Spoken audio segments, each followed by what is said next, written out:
We spent millions of dollars in the month of March on Facebook ads, and in this video I'm going to walk through the top 7 ads that spent the most for each ad account.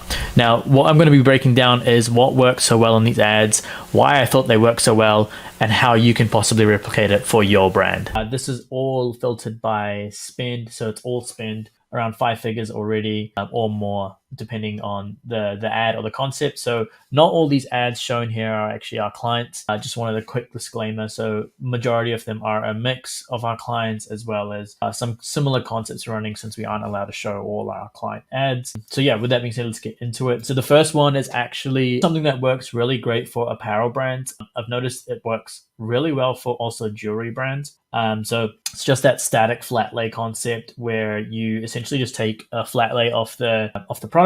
You can do is just either slap a headline on it, or you can just run it like this in a carousel with other products that are top performing. What we've done it for particular accounts, particular apparel brands that we've got, is just run it just like that. Just like, honestly, just a plain white background with the product shot in the frame. This works almost as like a top of funnel or middle of funnel. For consumers that are quite familiar with your brand, we tend to see this work way better in comparison to just people who are seeing your brand for the first time. So those are actually some interesting insights we found when running this type of creative. It's also a very clear view of the design. So you're not really, with apparel, what I've noticed is if they like the design, they like the design. There's only so much convincing you can realistically do. So it's mostly the design, the fit of it, and also like how you can wear it. Those are like the main 3 things when it comes to apparel. So that's one of the reasons why I think flat lays do so well. It's just, you can straight up see the design. It's really simple, and there's not much convincing that really goes behind it. The second one is a new concept we've actually been testing out with a supplement brand. So similar to this, where you've kind of shown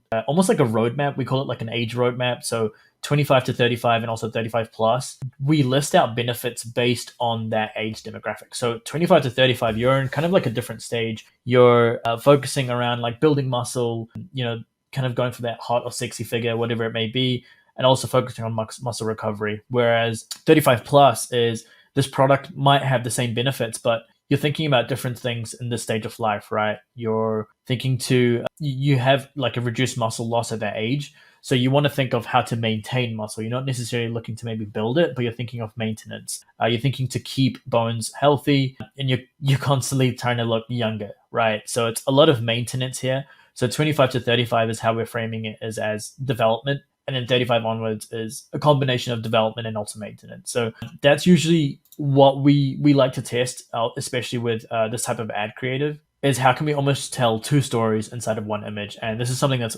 working really well. In terms of spend skew, we're actually seeing it in that 25 to 35 gap, but we are noticing more and more purchases come from older demographics. So pretty interesting test. I would love to do some more variations of this. So it is something I think we're going to keep expanding on for April and May. Next one here is customer mashup. I'll play this quickly and then we can go through it. Woo!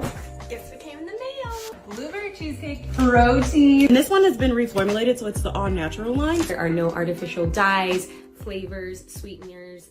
Oh, let's give it a try and see how it is. It looks so good.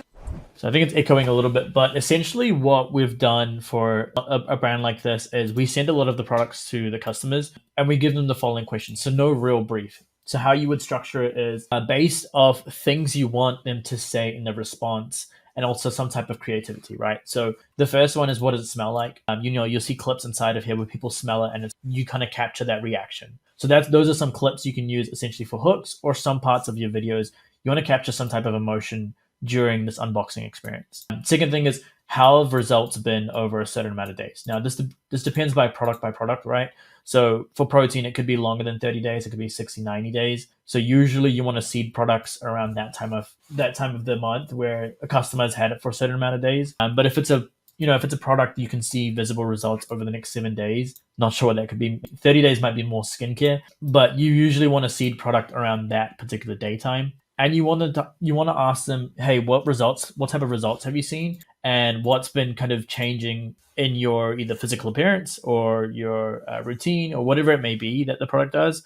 And how is that compared to what you've previously tried in the past? Now, when people start talking about what they've previously tried in the past, that goes into your problem statement that you can start tackling. That, hey, this is what people have tried in the past. It immediately turns into a comparison ad as well. This is what they've failed at. This is what they've tried over like 2-3 years. Mentioning time as well in creators is super important. So you can get a lot of juice out of just asking this particular question. Now, the second to last one here is taste. This is important for anything consumable. I don't care like what anyone says, but taste is a massive factor when people are consuming products, whether it's supplements, whether it's protein, whether it's whatever it is. You need to try find a way to showcase either in your copy or directly in your ad how your product tastes, especially if it's got something that says blueberry cheesecake. You ideally want it to taste like blueberry cheesecake. So you want to make sure you ask customers how it tastes and capture that reaction. Majority of the time, people will say, oh yeah, it tastes like blueberry cheesecake, or sometimes people will say, tastes like a chalk version of blueberry cheesecake. So you want to make sure you capture the right reactions. And this is also good for both product development and also for creative assets when you show customers what it actually tastes like. And then the last one is comparison, which is essentially a combination of all three of these. People will start naturally, even without you asking them, they'll start comparing, what it actually smells like. Maybe it smells like an autumn day during a walk in the park or something like that. I'm not sure. But people will start comparing it to real life situations or directly to what it actually smells like or tastes like based on what the product is supposed to be. So this is a really good one. You can immediately take, you can apply these results to both video and image concepts. And I think it's super, super valuable. On to the next one. The fourth one is a product launch. So I'll play this one again. What my phone sees when Wild launches new scents. Wild just launched these 3 limited edition scents, and I cannot put into words how good these are. Rainforest Oasis smells like being out in nature. It's really fresh, a little like dewy foliage, and it's got really nice floral undertones. Pink grapefruit and lime is really vibrant and zesty. I love the smell of limes when they're cut, and this reminds me. So this type of creative is quite interesting. We haven't done too much analysis on it, but essentially it has worked quite great for product launches. So usually the variation we at least ran was like a product notification at the top, which is kind of almost replicating notifications you see from apps like Tapcart and stuff like that. And then you get the creator reaction from that. This is something we usually send to a lot of our existing customers or customers who are somewhat familiar to our brand. So whenever we do a product launch, we usually run ads like this around getting them excited to purchase again from the initial brand. The things we change in these creatives is the hook is the main thing, so the notification, and then followed on by that, we either have the founder or we have some type of creator voiceover, essentially the type of research and feedback that we get from the initial product. And we use that research and feedback essentially to create the next product variation. So majority of the time, the founder or someone close to the team is recording this type of voiceover footage, and then we blend that with some B-roll shots and also what the actual product looks like. Ad number 5 is actually something that we had no idea was going to work. So this is an ad that's working on one particular account. It's not that it's working across the board, but it's getting a lot of spend and a lot of conversions from this particular account. I'll play it really quickly here.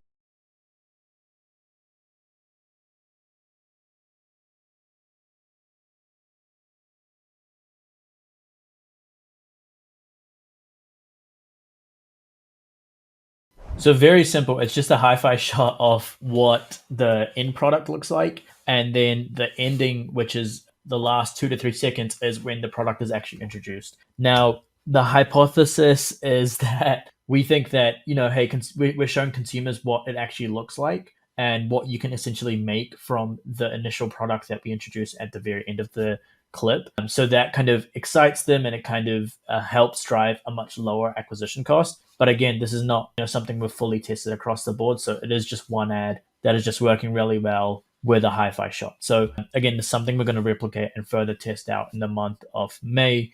But it is something that's previously not worked on this account before. And it's interesting to see that this type of at least shot variation or even, aesthetic is starting to really work on the account. Sixth one is a comparison one. I'll play this really quickly, but it is essentially your ADA framework. Here's how much plastic you're wasting with your plastic body wash. It's also full of ingredients that aren't gentle on your skin. Wild is single-use plastic-free, refillable and natural, only using the best skin that will smell absolutely. Yeah, I think it's still echoing, but essentially it is your problem first. So you want to make them either problem aware or solution aware. In this scenario, it's problem aware. So we're assuming that these customers are problem aware that, hey, these particular shampoos aren't good for you, your standard ones that you buy from the store. And we're actually going to show you what type of ingredients, or at least what the suitable solution is here for this type of product. So very simple concept, not really too much to dive deep into there, but something that, is essentially working across a lot of accounts, is showing the problem in the first 3 seconds, followed on by the hook later on.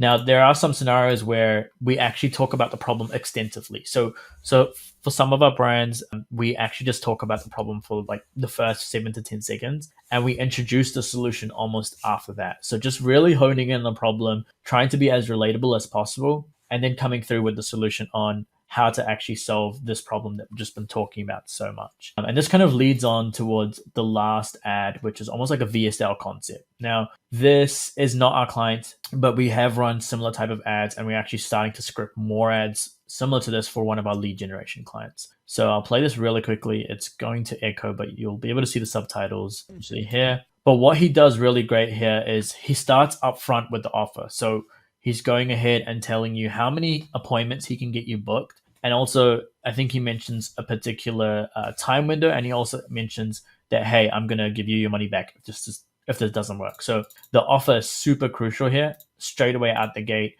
tell someone what you're going to deliver for them, and then back it up by, another strong offer that, hey, like a money back guarantee, that we're going to give you money back if we can't achieve on that particular result. Then he further dives into an introduction, which is very brief, but then he goes heavy into social proof, which I think is super crucial. I think he spends at least 30 seconds of this 2-minute video, 30 to 45 seconds of the 2-minute video, talking about how much he has helped other agencies and other people in a similar situation to whoever may be watching this video. So a really, really helpful video on talking about the offer and the social proof, and just focusing majority of your time, maybe 60 to 70% of your time, solely on that. And then the rest of the time is walking through the process on how to actually do it. And then the last maybe 10 to 20 seconds is focused solely around that. Okay, cool. Join my free education or join my webinar. And then that's when essentially he's going to upsell you. So hopefully this breakdown was really helpful. Let me know in the comments if there's any other ad styles that are working for you, concepts. Would love to know. And I'm planning to do this every month. So stay tuned for the next one. Cheers.